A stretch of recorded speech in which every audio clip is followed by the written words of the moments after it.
You're listening to the B&H Photography Podcast. For over 40 years, B&H has been the professional source for photography, video, audio, and more. For your favorite gear, news, and reviews, visit us at bnh.com or download the B&H app to your iPhone or Android device. Now here's your host, Alan Weitz. Greetings and welcome to the B&H Photography Podcast. You know, we talk about photography a lot on the show, and that's precisely why you tune in. To that end, we have welcome guests who work in every style imaginable. We even give you tips on how to take better pictures once in a while. But there's one topic we haven't dwelled on much, and that topic is money and how to make money taking pictures. Look, let's face it, it doesn't matter how clever or creative you are. If you don't understand the business end of things, there's a good chance you're going to ultimately end up flipping burgers or waiting tables for a living. Not that there's anything wrong about doing what you have to do to pay the bills, and we've all been there, myself included. Today, John Harris and I are going to be speaking with photographer and author Todd Bigelow, who has a handle on the money side of photography. Now, I don't believe there are too many photographers out there who take photographs specifically just to make money. But speaking as somebody who has shot freelance for 30 plus years, it has become increasingly difficult to make a full-time living with a camera these days. Staff jobs are basically a thing of the past, and very few of us can earn enough on assignments or print sales alone. We're all freelancers in a way, and many of us need to supplement our photography with photo-related jobs and or take pictures on the side. With this in mind, Todd has come to the rescue with his book, The Freelance Photographer's Guide to Success, Business Essentials. And we're going to be speaking with Todd about his book and some business essentials. So let's welcome Todd and give him a proper introduction. Todd Bigelow is a contributing photographer to Contact Press Images and has handled assignment work for Time Magazine, the Los Angeles Times, Sports Illustrated, and numerous nonprofits and corporations. Todd is the founder of the Business of Photography Workshop. He's an adjunct professor of photography and photojournalism and the author of the aforementioned The Freelance Photographer's Guide to Success, Business Essentials.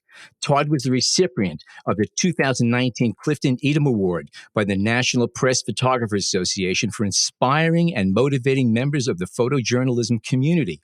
Todd was also the 2017 recipient of the Excellence in Service to Students Award issued by California State Northridge, and he's here today to help us too. Todd Bigelow, welcome to the show. Thank you so much, guys. I really appreciate it. I'm a big fan of the podcast, been listening to it quite a bit, and thrilled to be here. So thanks for the opportunity. Oh, it's wonderful. Okay, we're complimenting each other here. Let's start by asking, when did you get into the business aspect of the photography business? What triggered you to do that? Was there any specific thing that just sort of said, this is needed in the industry? Yeah, I listened to my elders, so to speak. I was at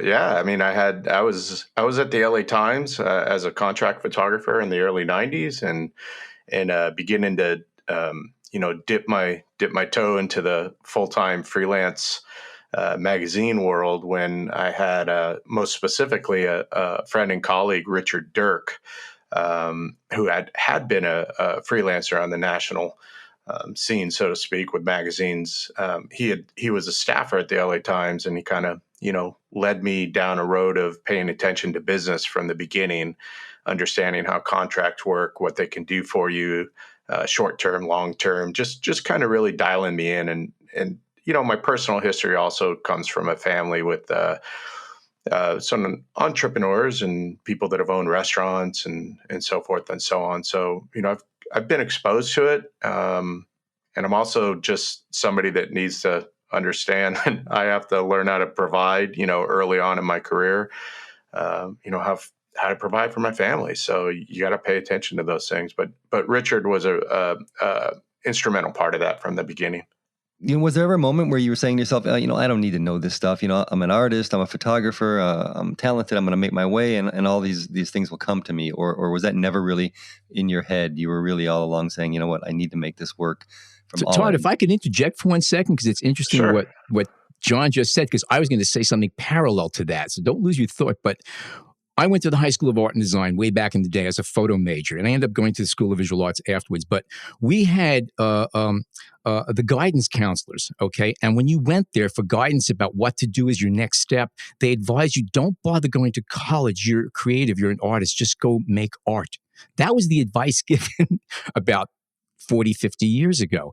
And to a certain extent, that was true, because if you had talent, you could usually pick up work because there was a lot of places to get work back in the day. But that's not the case now. Anyway, had to throw that in. Go ahead. Take it from there.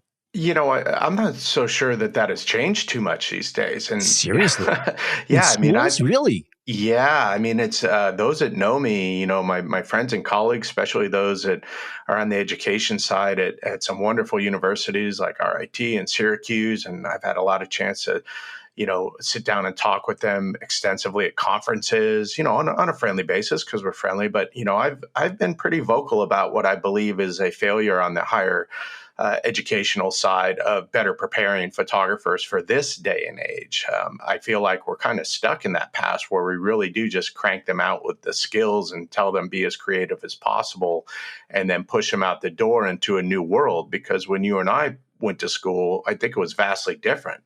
I came out of school with a degree and found a staff position right away. That isn't the case, and that gets to the heart of why I'm so passionate about this now. I really do try to look out for the younger generation and make sure they understand that this part is important. So if there are guidance counselors out there listening, please, make sure you impart on them how important, learning the business side is. But going back to what John was saying, for me, it wasn't okay, I have to listen to the business side and I'm going to therefore not pay as much attention to the creative side. It wasn't an either or. And, there's no mutual exclusivity to, which side I was going to pursue. I'm a photographer. I believe strongly that, the way to approach photography today is kind of by what I call the 80-20 rule. It really is, in my opinion, about 80% business, but it's 20%. It's that 20%, your work, that photography, which is absolutely at the core of everything. Because I don't care if you're the best business person in the world. If you don't make good images, you're not going to make it. I mean, the 20% is it. But, as I was evolving as a photographer and learning my craft and generating work, I definitely started to pay attention to obviously who was paying what. And then I was at, kind of the forefront along with many of my colleagues in that time in the early 90s, where contracts started to play a more major role. And they started to show up very frequently from clients. And in fact, I have the first contract from Time Magazine that I received, at least in the mid 90s. It was called I believe, the Electronics Rights Agreement, which was right at the beginning of the internet, which the agreement provided for Time to add $100 to your day rate if you would allow them to use the images on the internet. So it would go from a $400 assignment fee to $500. And, I remember looking through that contract extensively and at that time thinking, yeah, I think that makes sense because who the hell's going to look at images on the internet anyways? So I'll take that extra $100. Question for you. Did that contract include advertising, or was it only editorial? And were there limitations on what they can do online with that photograph? Because back then, no, like you just said, okay, good. So it's going to be on a computer screen somewhere. No one really understood what was happening back then. Right. To be completely honest, I would have to pull that and look through the, details of it. It's been many years since I looked at it. So we'll have a second show. We'll have a follow-up show. Okay, now we got a premise. Okay, I'm sorry. Go ahead. Keep going. No, that's okay. I definitely think that it was probably very basic and vague because I've seen the evolution of these contracts. Oh yeah. And they have become, I think the 2016 Time Inc. Sports Illustrated photo agreement, which was a huge change from their previous contracts, was 12 to 15 pages with addendums and full of, legalese and, carve outs and this and that. So, they've become quite expansive. And that, without going too far into that aspect right now, all of them are after as many rights as they possibly can. But I don't think that was the case at the beginning. Just a question. I have not seen a contract for quite some time. What about the language that's used? You said this is like a huge multi-page document. Is it written in legalese, or is it written in a way that the average creative type can read it and actually understand what they're reading before their eyes cross at the end of the first paragraph? Definitely more the latter. I do get contracts that are pretty simple. Those are the ones that I tend to work with, not because they're simple contracts, but because they tend to be more aligned with treating me fairly as a freelance photographer. Okay. But I would say that the majority of contracts that I come across personally as a photographer, and those that I speak to other photographers about, and they share those with me, are more along the lines of you're gonna need to really take time to decipher what they're saying, and not only what they're saying, but what they're not saying, because that oftentimes what is left out, combined with what is vague, will give an open window for really extensive use. So, I mean, there's a number of contracts that I've seen that the Athletics contract, which the Athletic is one of the monsters in the sports world these days for websites. It's one of the most difficult to decipher contracts that I've seen. I don't work for them. Somebody shared that with me. But the Sports Illustrated contract, I spent many years as a regular contributor with them. I loved my time, loved my work, loved the editors. But the 2016 contract was just egregious. And, we attempted to negotiate a bunch of it, but eventually it was a take it or leave it situation. And that had a lot of new language in it. Things like brand use were replacing words like publication. So where you used to get a contract that said, when Sports Illustrated assigns you, this is what happens. And then that was replaced by words like brand use. And then they would go on in a later part to define what the brand was. And the brand was anything with the logo, trademark, or name of the assigning affiliation. So things like that, which quite frankly is why I think it's so important people go slowly and not just sign a contract that ends up in their, email, 3 hours before a shoot. Would you recommend to a photographer to basically establish a relationship with an attorney who could read these things and maybe explain it to him in simple language, just so that he or she can sign it knowing exactly what they're signing? I think that would make a lot of sense. I'm not sure it's practically applicable because a lot of those contracts are going to be sent to you after you've probably spoken or traded some sort of messages with an assigning editor, and they're going to say, "Are you available?" So I'm just trying to give some insight for those that maybe haven't worked in this way. They might reach out and say, "Hey, are you available? We have a shoot on Friday, in Los Angeles." And you say, "Oh, great. This is XYZ magazine calling, I want to work with them." Say, "Yes, I'm available." And they say, "Great. We're going to need you to contact this person. Our rate is $500. And then 3 hours later, the email shows up and it says, "Please, agree to this assignment," or it's a DocuSign type thing. So oftentimes the practical availability of getting a lawyer to take time to look at it, not to mention, lawyers generally don't work for free, unlike a lot of photographers.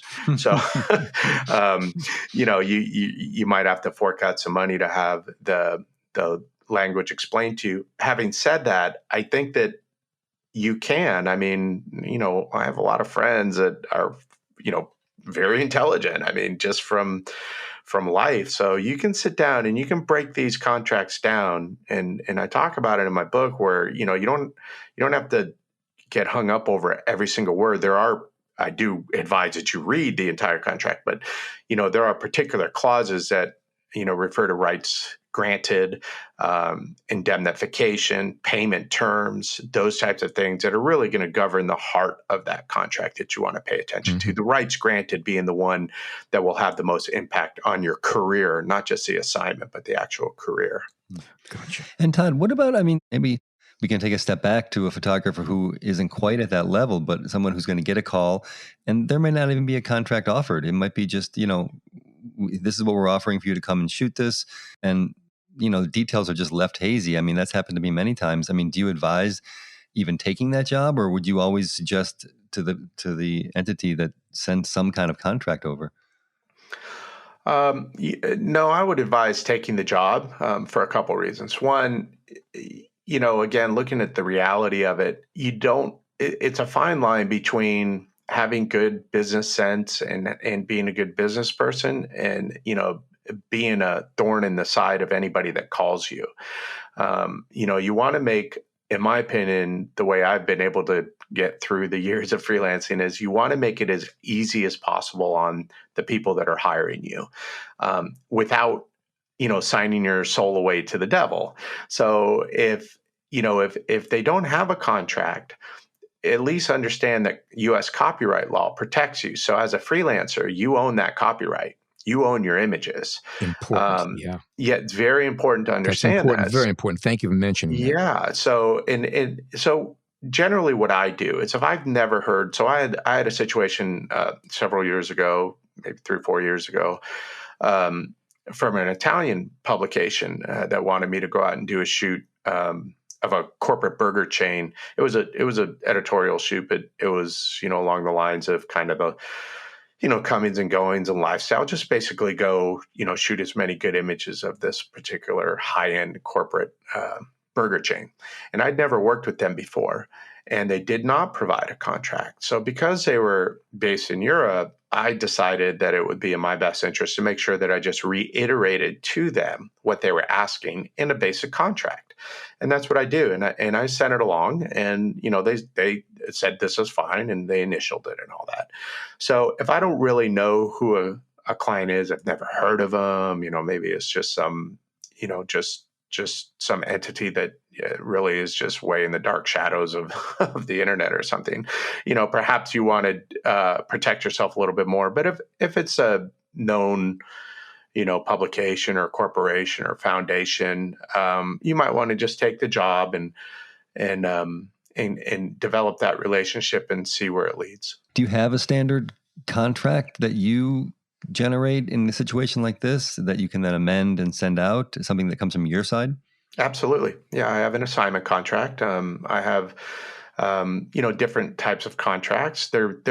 I utilize, one of the industry leading software, which is called PhotoBiz, Fotobiz. They've been around for a long time. It is, it comes with templates which are easily, adjustable. So, you don't have to send out the same 6-page contract. If it's something that's very simple, you can easily edit down the terms.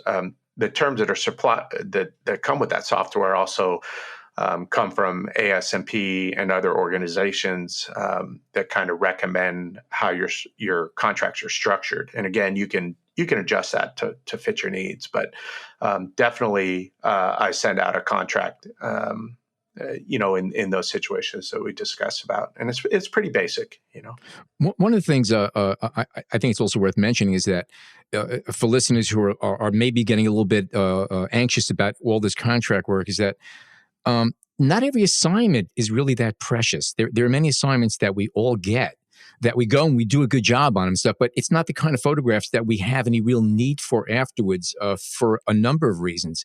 You're lucky if we've 1 in 10 assignments, you end up with photographs, you go, hey, I want to actually show this, maybe include it in my portfolio, whatever. But a lot of assignments are kind of generic and not precious. So if the client owns them, so to speak, it doesn't really matter.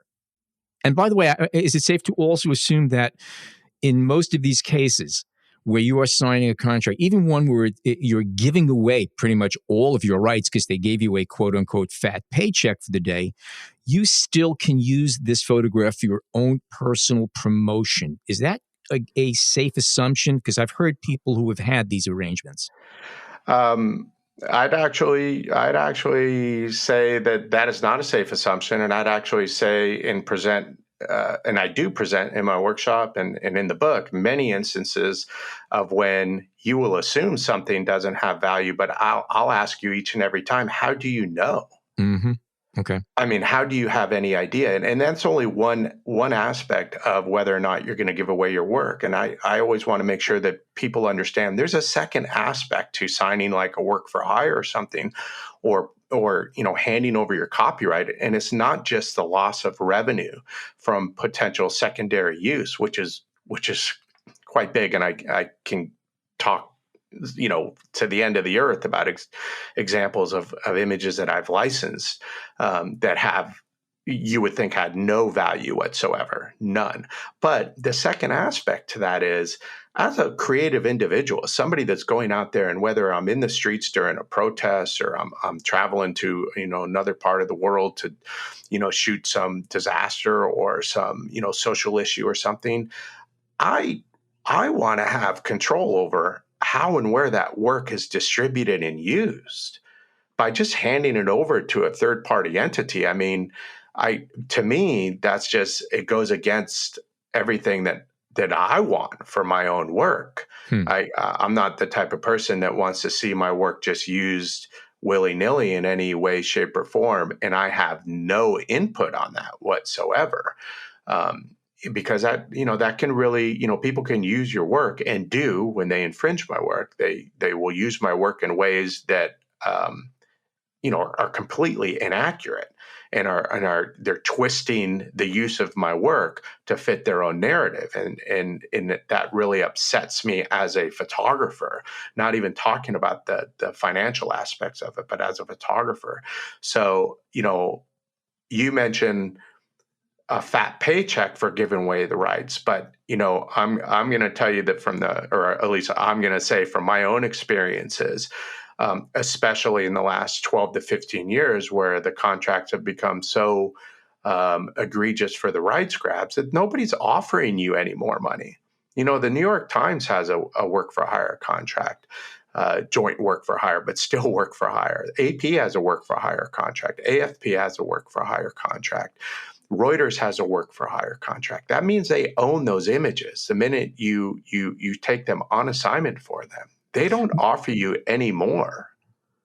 We've had guests on the show that have taken some remarkably, iconic photographs, and they don't own them. So yeah, right. Mm-hmm. And again, that just kind of comes back to, one of my favorite examples, if you don't mind me sharing with it, is not even an image I took, but it really drives the point home, which is a photographer, a friend of mine, a colleague, called me up one day and said, "Hey, listen, I got this guy who I know. Our daughters go to school or something like this, and he has a copyright situation, and is it all right if he calls you?" And I said, "Sure." So this gentleman calls me up and he says, "My name is John." He has this hard to pronounce last name, so I'm not even going to try. But he was is a school photographer at a private Catholic school in Los Angeles called Immaculate Heart. This was only a few years ago. And I said, "Okay, what's going on?" He says, "Well, I took these pictures over the last 4 years of this one young lady, and now the images are being stolen all the time." And I said, "But you're an employee, so you probably don't own them." He says, "No, I own it. It's in the contract. I made sure I kept all the rights to my images." Now, remember, guys, this is a school photographer. Okay, so he basically goes and shoots proms at the school and basketball games at the school and events and meetings and all that, and school portraits and all that stuff. So you would think, like, where would there be any value for this? Or why did he want to hold on to them? Until he discovered that Meghan Markle went on to, marry Prince Harry, and now is, part of the royal family. And he's sitting on 4 years of images, which are being licensed now by the agency that I contribute to, Contact Press, that is protecting and licensing them.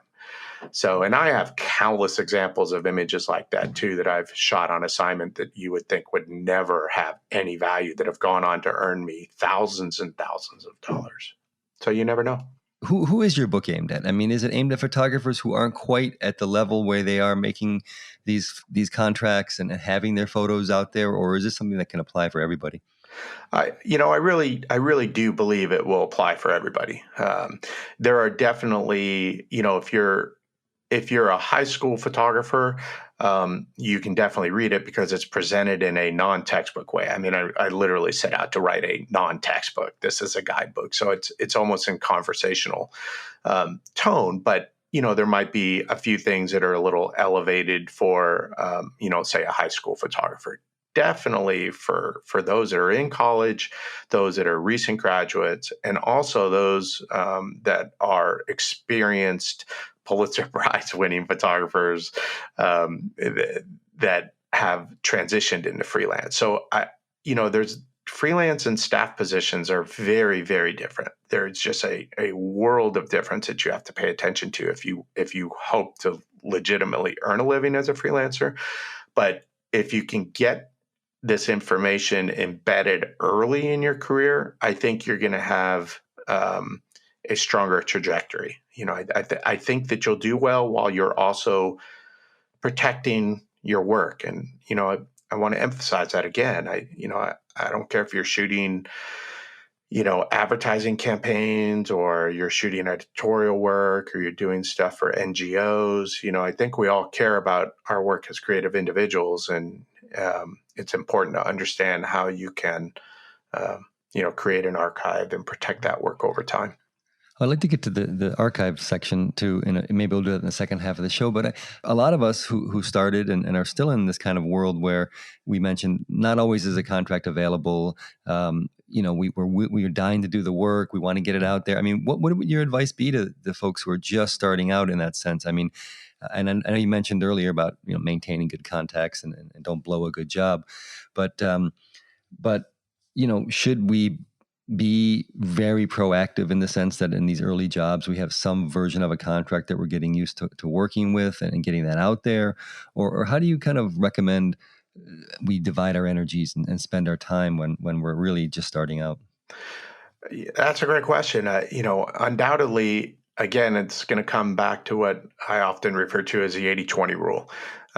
It's going to be the 20%, just because you're going to spend so much time as a freelancer kind of researching clients, developing clients, maintaining your taxes, all the types of things you don't have to do if you're a staff photographer for a corporation, a nonprofit, or an editorial publication. You don't have to worry about those things. That said, the 20% is like the concrete foundation of the building. If that thing is weak, everything else is going to collapse. So I think as a young photographer, just like I did, years ago, you need to get out there and you need to hustle. You need to, shoot and develop your vision, your style, your look as much as possible. And if you can do that on assignment and getting paid for it, terrific.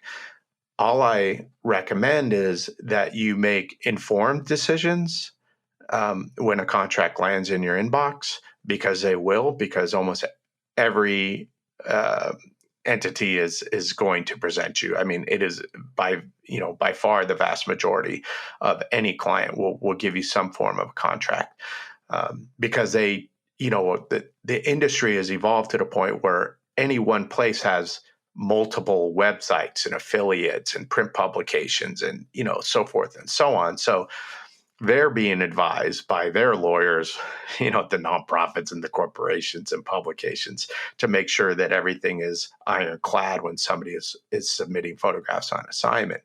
So get out there and do the work. Just make sure you read that contract and you understand what it means if you are giving away your rights, or what perpetual rights means. And because that just needs to be part of your education as a freelancer so that you can make an informed decision.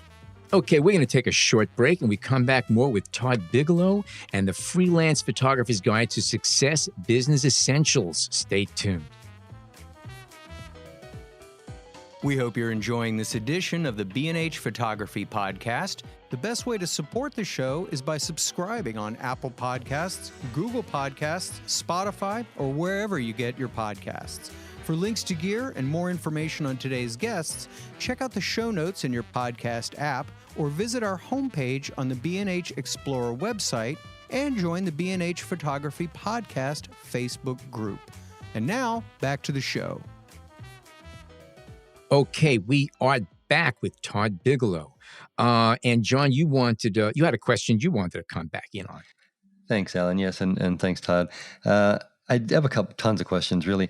But this is a situation that I get often is a phone call from somebody, and it's not an editorial. It could be in my case, it's a cultural institution, or they want photos of an event for that night, and the conversation always ends with, "What is your rate?" And it's a question that bothers the heck out of me because, I have a rate and I often throw it, but, I always want that question to come in a different pattern because it really puts you in a bind, especially when you're a starting photographer and you want to please the client, you want to make nice, and you want everybody to be happy, but at the same time, you know what it takes, and you also know that they're going to ask for post-production work and editing the work and getting it to them in a hurry.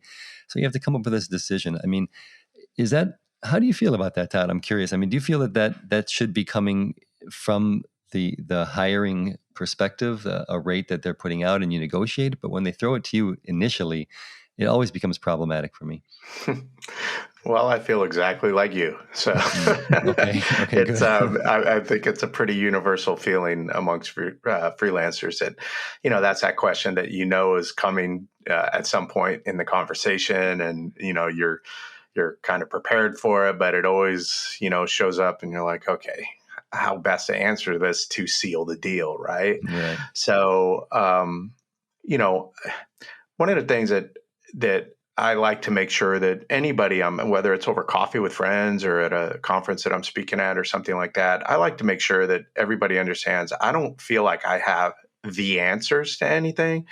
I feel like I have answers that have worked for me, but there's quite a difference. I don't believe I've pulled back the black curtain and discovered all the answers to the secret, successes to how Alan, to why do we make. have this guy in the podcast then? Come on, I'm what's just going saying on? to myself, what the heck are we doing here? How many? What? 41 minutes in already, and he's first admitting it now. I knew I'd blow it at some point. I just outed myself as a non-expert. No. Yes, business essentials. Okay, let's continue. Yeah, so that's great. Really, it's I can share what's worked, but I wish it was as easy as BuzzFeed's top 10 ways to be a successful photographer. Right. No, of course. It's just it's always there's gonna be nuances for each one of us, I guess is what I want to get at. And for me, one of the things I try not to do is give that commitment right away, to a fee, unless it's very obvious that it's, right in line with everything else. So, you mentioned, well, it's assume that you're going to be doing post-production. I don't assume that in most of the jobs, as far as post, sure, download, on the ingest feature, I'm going to, embed all the basic metadata information for caption and where it was shot and all that type of stuff. And then it's going to, however they want the images delivered, it's going to be that sort of situation. If they do expect me to go in and it's a portrait shoot and they want me to do extensive, retouching of blemishes and so forth, then yeah, I'm going to have to know that in advance so that I can quote them an accurate fee, which is why I don't like to just say, oh, for something like that, it's, $650. And then they come back and say, okay, once you get everything downloaded, select the, top 100 images and go ahead and clean them all up. And now you're looking at another half day or day's worth of work. So what I usually like to do is say, if they've caught me on the phone, then I ask them if you could just follow up with an email so that I have in writing, so that there's no miscommunication later on as to what they're asking me to do. And then it'll give me a little bit more time to kind of think about, what they're requiring of me, and try to provide, an accurate quote based on what, I know I've done similar in the past. And it's going to depend, of course, on whether are you shooting for a corporation? Is this a nonprofit shoot? Is this an editorial shoot? Now, editorially, as many of your listeners probably know, those rates tend to be pretty much set by the publication. And if you're not sure what those are, then perhaps you can reply with what's your standard assignment fee for this. I do list those, from my experiences in the book. So, there is some basis for that. And there's other places you can find that out on the internet, or talk to your colleagues if they're willing to share it. But as far as perhaps which I've done, work for a museum, that was doing an event and they wanted me to come in and do something that might take me a little bit more. what sort of hourly event charge do I want to charge for them. So, but I like to ask them to follow up with an email, clearly, defining what they're looking for, and then I try to get back to them as quickly as possible.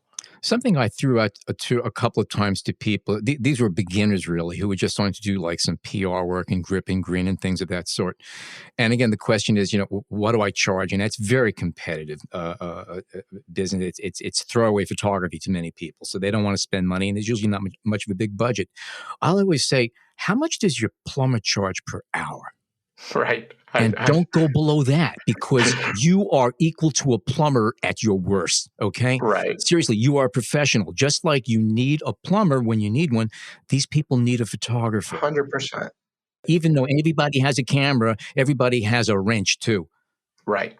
And I use those same analogies, and I think that those are just spot on, because, if I have, in fact, every like 3 months, a pest guy comes around the house and kind of sprays around the exterior with this organic stuff to kind of keep the crickets and everything at bay. And, he's maybe here 15 minutes, but I don't pay him for 15 minutes. So for the younger photographers that get asked, oh, well, it's only a 30-minute shoot.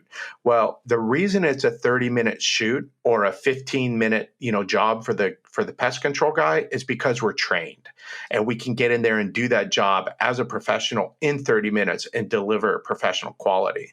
The pest control guy, the plumber, the pet groomer, they've been trained in their own ways. They've been certified in their They own even ways. have licenses, and we They don't. have license. Yeah, right. We Exactly. But anybody can have a baby or be a photographer. Think about that without a license. Absolutely. And in my workshop, I can tell you in the last 5 years, I've had more second career professionals and kind of, what we used to, flippantly refer to as weekend warriors showing up. And oftentimes at the break, they'll show me their work on an iPad or something. And I'm going to be completely real with you. Some of them are very good, and they're able to make work, make work for them on the side. They can develop work, but they don't have to have a degree. They don't have to have any certification, like you say, but nonetheless, they're still pretty good. Now, there's a lot of people that aren't good out there, but, like with any profession for that matter. But, basically when you're ready to charge for a job, I try not to charge or try to quote anything based on, oh, well, it's only going to take you 30 minutes. I just take that in and I let it go out the other year. And I know that the reason it's only going to take 30 minutes is because I can get in there, set my lights up, set up my speed lights, do a really beautiful portrait session or something, and get them high quality pictures in that time frame. And they can't. And they can't. And if they want to try elsewhere, they're welcome to. That's why they're calling you, because they can't. That's absolutely right. That's the way I see it, at least. So I'm going to mention some of the chapters that you have in your book, Todd, and I'd like to talk to you about a couple of them. But as I'm looking at them here, we have where we've been and where we're going, freelancing 101, the basics. Then there's creating versus earning revenue, and client development. Those are the first two things I want to kind of jump into now, and there's a lot more as we go on. But client development is getting jobs. Is that what I'm assuming that is? And I'd like you to maybe talk a little bit about that idea of it from a beginner's perspective, and then creating versus earning revenue. If you could also kind of tease that out for us, that'd be great. Sure. Yeah. They pretty much kind of, work with one another. And I mentioned that quite a bit throughout the book, that, I break these things into chapters, but oftentimes, like two other chapters, one's on licensing, one's on copyright, those go hand in hand. So there's a lot of intermeshing of the topics, but I try to break them out to make sure that people can kind of delve into the guide where they want to and not necessarily read it, from first chapter to last. Having said that, for client development, this is a process. And again, there's no 10 easy steps to land 10 great clients. Okay, it's a grind. And if you're willing to embrace the grind, then I'm willing to put money on you that you're going to succeed. And that grind entails a number of things that I recommend that have worked for me over the years for developing clients. And there's a range of things. And, I'll start with having a really solid archive and not just portfolio. And the reason I say that is, without getting too far into the archive section right now, is an archive is basically your body of work. It's a collection of something, right? You can have an archive of songs, you can have an archive of images. So as photographers, I've created, even at the beginning, if you only have 1,000 images, from your years in college or whatever the case might be, if you can get those up on your website, and they don't have to even be out front, they can be on the backside, but fully searchable. Okay. And we can talk about platforms if we have time, but this is all integrated into how you do it. The archive will help you develop clients, because those 1,000 images, those 30,000 images, 50,000, 60,000 as you go through your career, are going to help people land on your site, because they're going to be looking for images. And you can flip those people into clients, as I have many times. Many people that I've photographed for on assignment have come to be first to license an image or to request use of an image. So having, in this digital world, you want people to find you. You have to break through the clutter of every Uncle John that has a photography website. Everybody's a photographer. So how can you get people to your site? And the archive will increase your SEO, and that search engine optimization is really, really, really important these days. That kind of flies in the face to some advice, which is to, pare things down, only show your best work. Right. But let me make sure it's very clear. I'm not saying don't show your best work. So when you land on my site, what I choose to be out front for you to view, to browse through, whether it's galleries or just 15 images, that's one thing. But there are tens of thousands of images that are in the back. So let me use this analogy, which I use a lot. When you walk into a retail store, is everything on the floor, or do they actually usually have like a back? They have a back. You walk in, you see a sweater you like, you see a pair of shoes you like, and the shoes are on sale, and you say, hey, I really like these shoes. Do you have a size 9? And they say, oh, you know what? Hang on a second. Let me run in back and check. That back is their archive. That back is your archive. It does not have to be sitting out front, but as long as somebody can find those images, they can land on your site. Most of my clients that I've flipped have come through my site because they found images because they searched on Google like any other place. So, but those images are not sitting out front like 10,000 images that are landed on my site. Right. Now that's a ton of work, and obviously you realize that to get this stuff up there, and you recommend doing that work clearly, and you consider that as part of the business side of it, right? Right. Following up, what platform do you use that makes it so easy to kind of get all that work out there? I use Photo Shelter, and I've been with them almost from the beginning. And it's actually a very seamless, efficient workflow I have. I download my images, I run them through Photo Mechanic. Everything is embedded, as far as the necessary keywords and information and so forth. I run those images through Lightroom, clean them up, and then I basically drag and drop them onto my archive. That's how I also deliver to my clients, which is super easy, because then I just send them a link, and if I've selected download, for it, as opposed to view only, then they can download straight from them. But let me go back to how other ways. So one, the archive will help people find you that are looking for photographers. Number two, you need to do research and contact. That means really spending time either online, which is usually how we do it now, researching places you'd like to work for. Are there nonprofits that are aligned with the type of work that you're interested in? Are there corporations that you would like to work with? And then definitely, if your portfolio and your work kind of fits into what you think will work for them, then you need to find the contact information, whether it's directly on their website or you need to gain access to a database. Like, there's quite a few of them. Agency Access is one that a lot of people use. You pay $600 a year. You get an updated database for editors and publishers and photo editors and with their emails. Now, does this sound like work? Yeah, it's work, but I know that this is what you have to do. This is the grinding part. If you only want to put your images up on a website, and then sit back and wait for people to call you, good luck. That's all I got to say. Good luck, because somebody's going to out hustle you. Somebody's going to get on a plane and go to New York and show their work in person to a variety of editors. And to touch base on that, take it a little further, the cold contacts through email, they're not always going to produce. I understand that. I once connected with somebody on social media, which is another way, on LinkedIn, with one of my main corporate clients, Costco, and it took 2 years before I heard from them. And then once I started to hear from them, I get cover shoots for their corporate publication. I've done other stuff for them. So, I'm willing to take that chance and put that time in.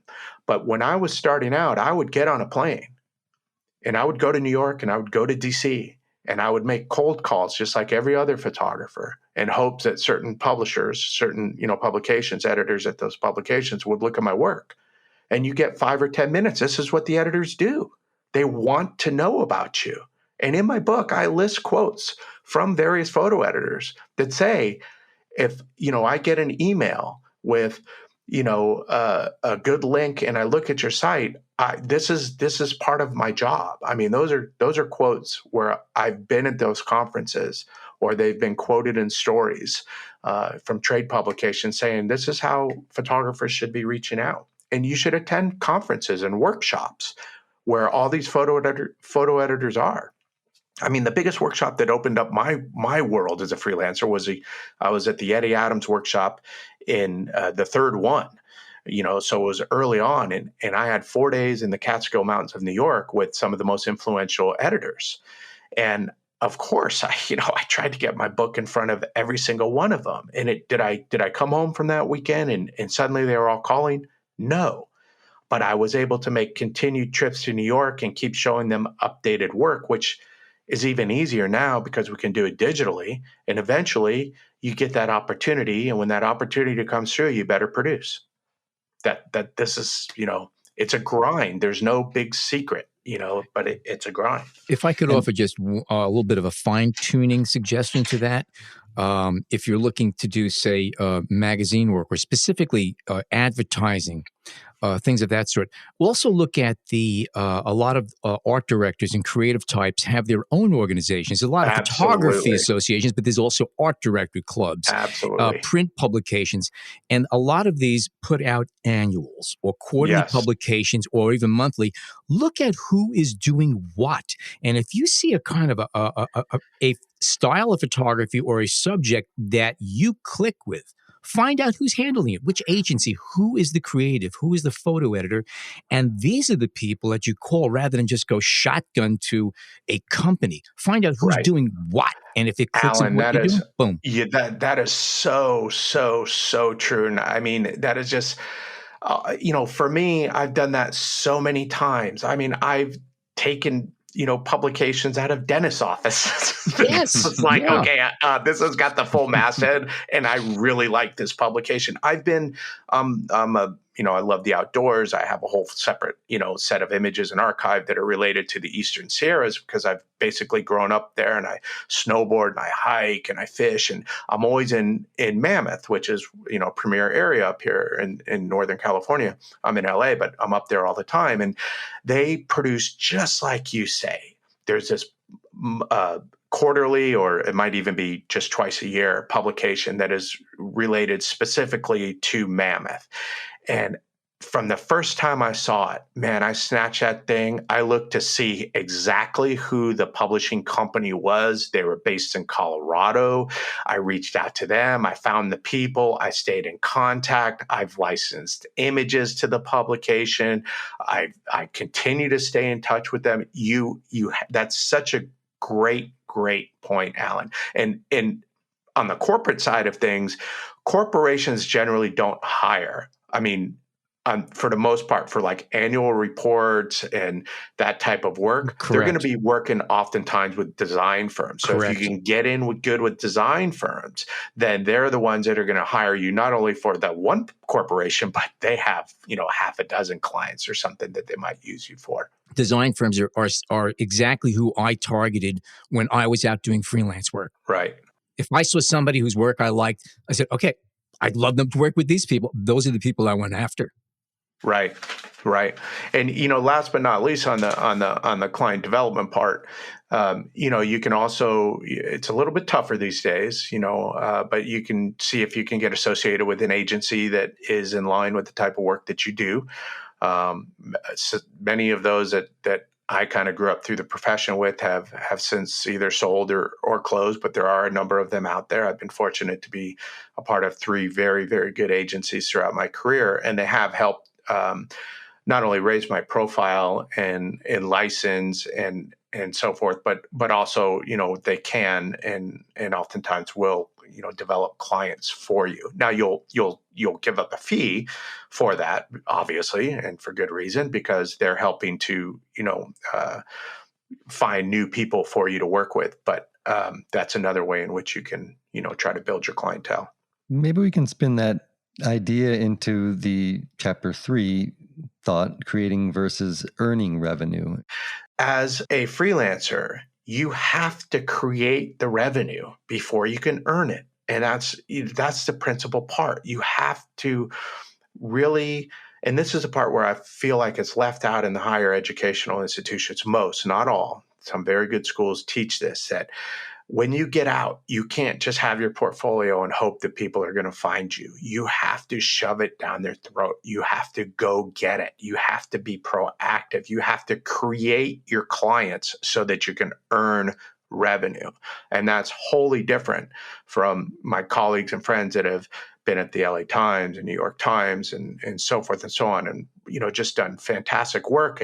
But they've gone to work, and then they've gone off around the world and done very difficult jobs at the highest level. But they've never had to go out each day and say, where's the work going to come from this week?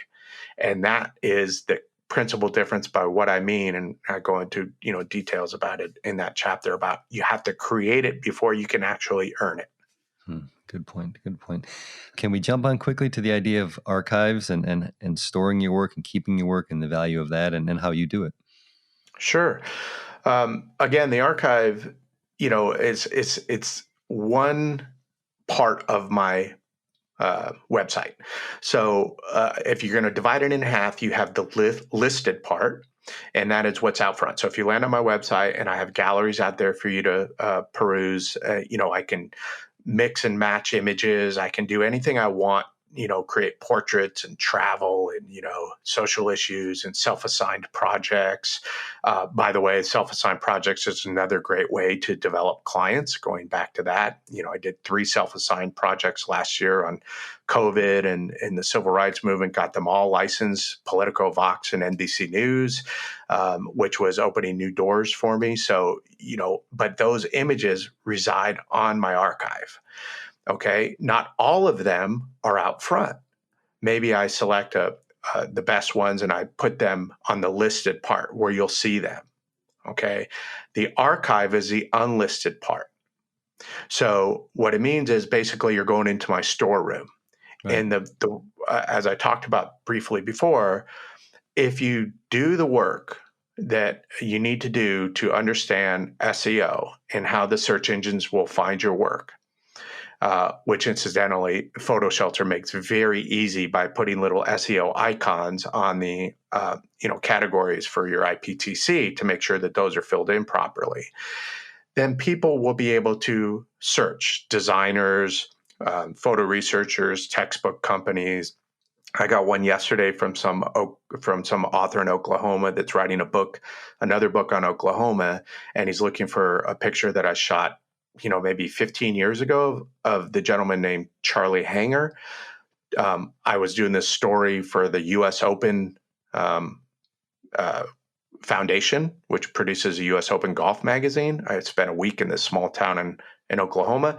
And as part of that, I photographed this guy, Charlie Hanger. He was the one that stopped by chance Timothy McVeigh on the highway after Timothy McVeigh had blown up the federal building. So I have this portrait of him because we're doing this town profile. Anyways, I got an email yesterday that, the guy found it because he searched Google for photographs of Charlie Hanger and clicked on it and landed on my site and sent me a request for, can I use this image? And that's what I want, not only to create licensing revenue, which is one of the main ways in which I earn, revenue. I have multiple revenue streams, but it also gets people to my site so that I can develop clients. And that image is not out front, just like the many images. It's in the archive, but it's searchable and people will find it. And then, And how do you label your images? I mean, how do you organize them in that kind of simple sense so that you can find them or others can find them? And even about storage and backup, how do you handle that? well, the storage. So, I have a pro plan with Photo Shelter, which is extremely reasonable, especially for, considering all of the built-in functionality that I get out of it. So it's not just a place to dump my images onto a cloud-based hard drive, Right. which is not searchable and nobody can find my images, and I can't use that archival aspect to work as a foundation for my overall business.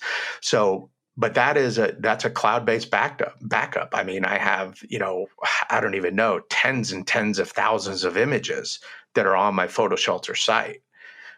Again, not out front, but searchable. And even if I don't want them to be searchable, I just don't make them searchable. And, I have family stuff on there, which only I can see.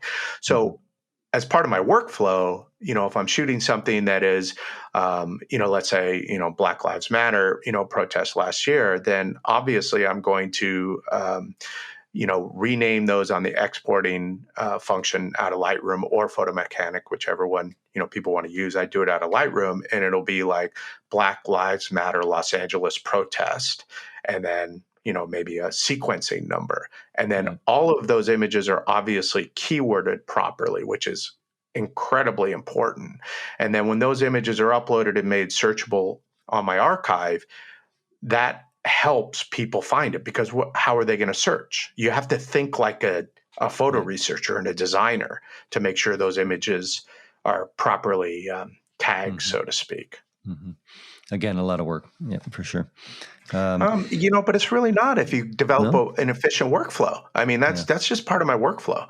I download, I edit, I ingest, and all of that upon the export is if I'm exporting 400 images from a civil rights protest, it's going to basically have mostly the same keywords embedded in it. So you can batch apply. What does that take? 15 seconds. Right. And maybe with the little time we have left, we can jump quickly to the idea of infringement and defending the copyright. Is that something that you've done? Have you had to bring legal matters up with past clients, and how does that work? And do you recommend spending that energy? Not with clients. I mean, clients, I haven't ever had to take on any sort of out there legal matters. Something. Infringement is a wildfire in the freelance world.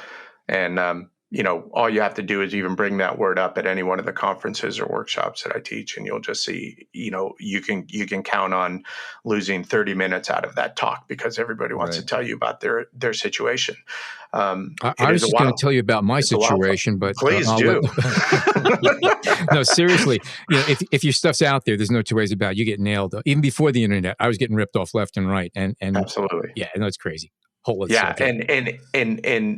So again, there's two aspects to that I look at it from. One, I have the desire, and as do many of my colleagues, to make sure that my work is properly protected from being used in ways in which I would never condone.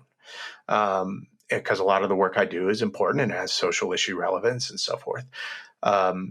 So I don't want somebody coming in and stealing my work and using it, twisting it up in nature. So I want to protect it for that reason alone.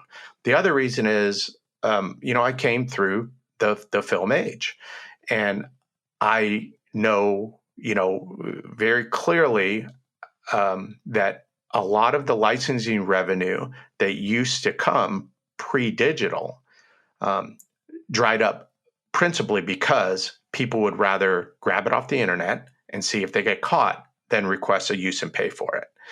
So only, a few years back, I started to take about a day or two a quarter.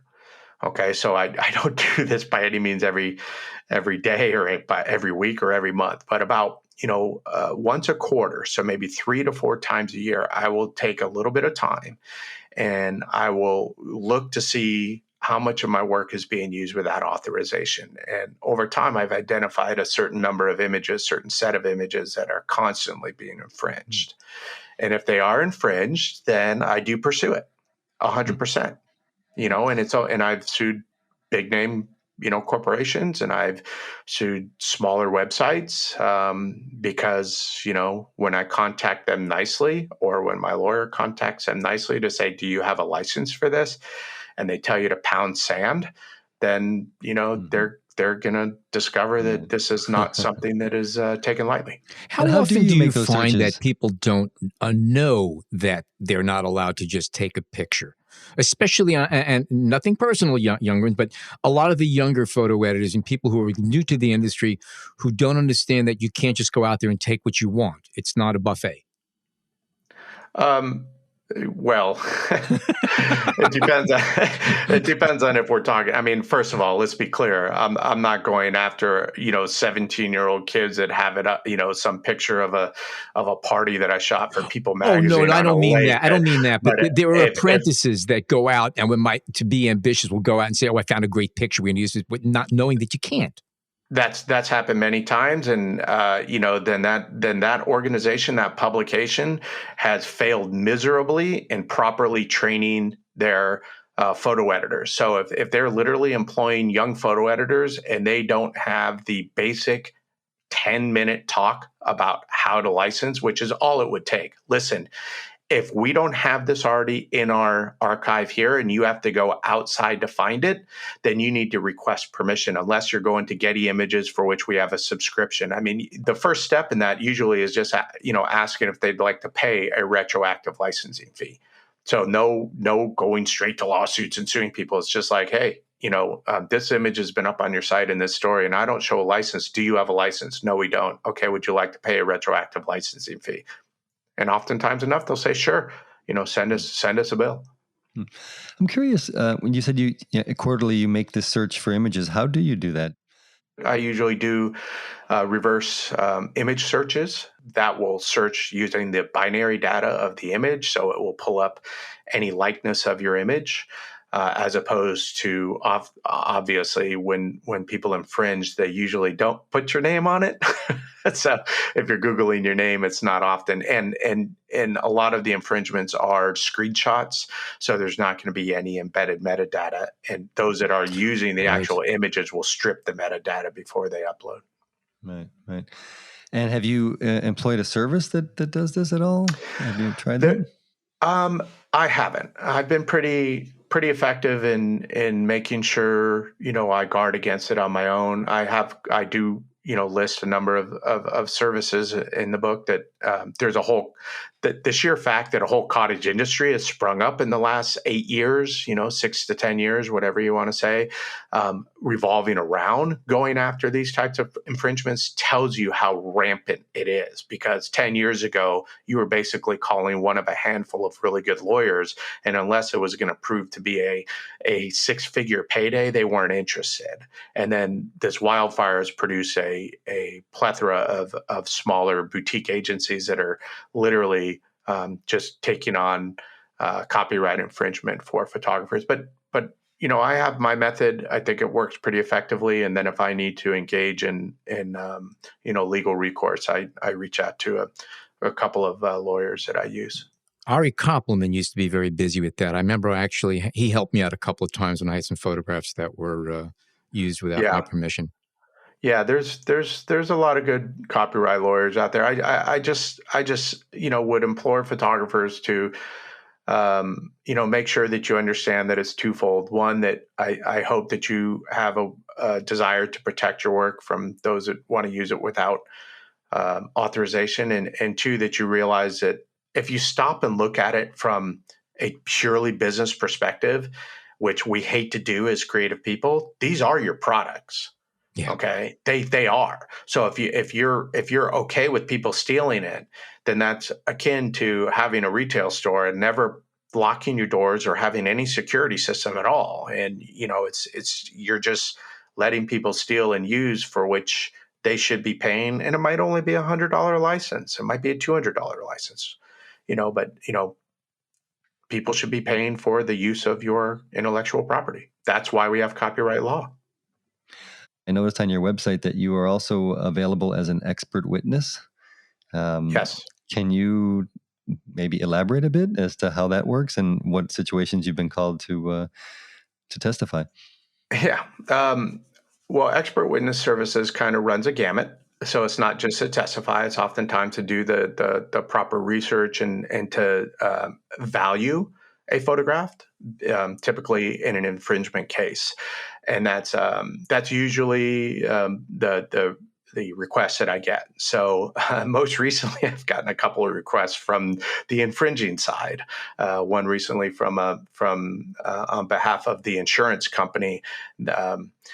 So usually what happens is if a publication or any place is being sued, they probably have an insurance policy that will cover it. So before they settle it, the insurance company wants to know what is a fair value for them to agree to, because ultimately the insurance company is going to pay for it. So that has come, kind of came organically. I mean, people started to ask me for this.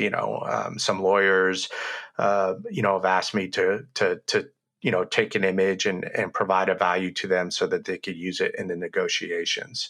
And I'll do research, and I have to, quantify it and base it on my experience. And that came about because you're not going to probably get called as an expert witness, with a couple of years of experience. Unfortunately, I'm a middle-aged man now, so that kind of comes with the territory, and I've been kind of identified, and by no means the only one. There are a lot of good photographers that have done the same, just because they have a lot of experience in the licensing world. Interesting. Wow. All righty. Cool. By the way, I don't take those for the infringing companies. I usually decline them, just to be clear about that, because I really don't want to take payment from places that are, actually infringing. Well, good for you. Photographer first. There you go. Yeah, pretty much. Todd, it's been really, really good talking with you today, and it's kind of refreshing to be talking about the business side. It sounds like it could be a dry subject, but the truth of the matter is we've had as much passion going on in this conversation as we have had with a lot of creative episodes that we've done. Needless to say, your book has a lot more information in it. And again, it's well worth investigating. We just touched a small sampling of some of the topics that are mentioned in the book. And again, the name of the book is The Freelance Photographer's Guide to Success, Business Essentials. Well worth a look if you're looking to actually survive in this industry. And Todd, if people want to catch up on your work or find more information about what you do, what are some of the websites that they can go to and links? Yeah, you can find me on social media. I have a couple of accounts, Todd Bigelow Photo, and also the Business of Photography Workshop. On my main website is Todd Bigelow Photography, and you can find links over to my workshop as well, which is thebusinessofphotographyworkshop.com. I have a workshop coming up at UCLA in November, and one that is scheduled for at Roberts Camera, a longtime retail outlet in Indianapolis. And is there another book on the horizon? There's not another book on the horizon. There's definitely a second edition that will be coming out. The whole book process takes a while. Routledge is a fabulous publisher, and they really helped me, work through the process. And as part of that, we agreed that there would be a second edition, which at first I thought, wow, that's going to be a lot of work. And then, shortly thereafter, I've already accumulated, I don't even know how many pages of notes of things that I want to kind of, add and trim to the second edition. So there will be a second edition, but certainly not within the next year and a half, maybe 2 years. Is there any truth to the rumor that the current book might be a Broadway musical? I hope so. Boy, that would make it a lot more entertaining, I'll tell you, Hey, we made today's show interesting. Why not? Go for it. Yeah, absolutely. Todd, again, thank you so much for joining us. A very good, informative show. And again, there's a lot to be discussed here in this subject. And again, if you want to learn more, take a look at Todd's book. It's chock full of very valuable information. All that said, if you enjoy listening to the B&H Photography Podcast and you're not yet a subscriber, head on over to Spotify, Apple Podcasts, Google Podcasts, or wherever you snag your favorite shows and type in B&H Photography Podcast and enter, and you'll be among the first to know when a new episode goes live. And if you're already a subscriber, we appreciate it whenever listeners leave nice comments. The boss appreciates it too. And you can find us on the B&H Explorer website and on the B&H Photography Podcast Facebook group page. Like my friend Rob told you at the top of the show, my name is Alan Weitz, and on behalf of John Harris and Jason Tables, thank you oh so much for tuning in today.